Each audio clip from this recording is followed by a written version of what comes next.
আসসালামু আলাইকুম। সবাইকে স্বাগতম ফাতেমাস কিচেনে। সবাই কেমন আছেন? আশা করি অনেক বেশি ভালো আছেন। আলহামদুলিল্লাহ আমিও ভালো আছি। আবারও চলে আসলাম নতুন একটি রেসিপি নিয়ে। আর আজকে আমি যে রেসিপিটি করব সেটা কিছুদিন আগে খুব ভাইরাল একটা রেসিপি ছিল লাচ্ছা সেমাইয়ের। আর সেই রেসিপিটি আজকে তৈরি করব। আর তার জন্য ভাবলাম আপনাদের সাথেও শেয়ার করি। এর জন্য এখানে প্যানে আমি দিয়ে দিচ্ছি 2 টেবিল চামচ ঘি।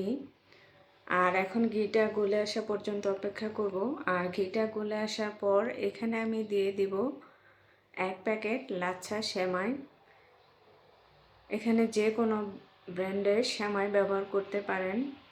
আর এখানে আমি সেমাইটা দিয়ে দিলাম ঘিয়ের উপর। আর ঘিয়ের উপর সেমাইটা দেওয়ার পর নেড়েচেড়ে ঘিয়ের সাথে ভালোভাবে মিশিয়ে নিয়েছি। মেশানোর পর এখানে আমি দিয়ে দিচ্ছি 2 টেবিল চামচ গুঁড়া দুধ। আর এই রেসিপিটা তৈরি করতে গেলে অবশ্যই একটু বেশি পরিমাণে গুঁড়া দুধটা ব্যবহার করলে রেসিপিটি তৈরির পর খেতে কিন্তু ভীষণ ভালো লাগবে। আর এখানে অল্প আছে আমি সেমাইটাকে ভেজে নেব। আর এই যে আমার সেমাইটা ভাজা হয়ে গেছে। সেমাইটা ভাজার পর সেম প্যানে আমি চায়ের কাপে 2 কাপ পানি দিয়ে দিলাম। আর এখানে দিয়ে দিচ্ছি পরিমাণ মতো চিনি। আমি এখানে 4 টেবিল চামচ চিনি ব্যবহার করেছি। আর সাথে দিচ্ছি 2 টুকরা দারুচিনি, 2 টুকরা এলাচ, আর দিচ্ছি কালারের জন্য একটু জর্দা কালার। আর এখন এই চিনির শিরাটা যতক্ষণ পর্যন্ত বলক না আসে ততক্ষণ অপেক্ষা করব। আর বলক আসার পর এখানে আমি দিয়ে দিচ্ছি নারিকেল কোড়া। এখানে আমার পছন্দ অনুযায়ী আমি নারকেল কোড়া দিয়ে নিচ্ছি। অবশ্যই নারকেল কোড়াটা দিবেন, তাহলে এই রেসিপির টেস্টটা কিন্তু অনেক বেশি ভালো আসবে। আর নারকেল কোড়া দেওয়ার পর আমি কিন্তু অনেকটা সময় জাল করে নিয়েছি। যখন চিনিটা একটু আঠালো হয়ে এসেছে তখন আমি এর মধ্যে দিয়ে দিচ্ছি আগে থেকে ভেজে রাখা সেমাই।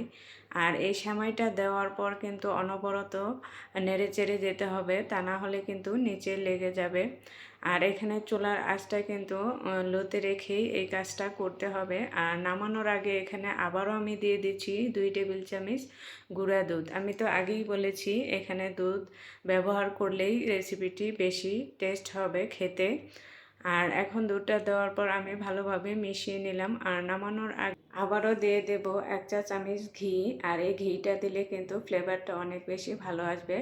এখন আমার সেমাইটা ভাজা হয়ে গেছে, নামিয়ে নেব। আর নামিয়ে সেমাইটাকে ঠান্ডা করে নিয়েছি। ঠান্ডা করার পর এখানে যে মশলা আছে সেটা ফেলে এখন আমি এই সেমাইটাকে লাড্ডুর মতো করে গোল গোল করে নেব। আর আপনারা চাইলে আপনাদের পছন্দ মতো শেপটাও দিয়ে নিতে পারেন। আর এই যে আমি কিভাবে লাড্ডুর মতো গোল গোল করে শেপটা দিয়ে নিয়েছি। আর এই লাড্ডুটার যে এতটাই মজা, তৈরি না করে খেলে বুঝতেই পারবেন না। একবার হলেও আজকে আমার এই রেসিপিটি আপনারা ট্রাই করে দেখবেন, আশা করি অনেক বেশি ভালো লাগবে। আসলে কি ফেসবুক, ইউটিউব থেকে আমরা অনেক ধরনের খাবার তৈরি করা শিখেছি, যেটা খেলে মানে একবার খেলে বারবার খেতে ইচ্ছে করবে।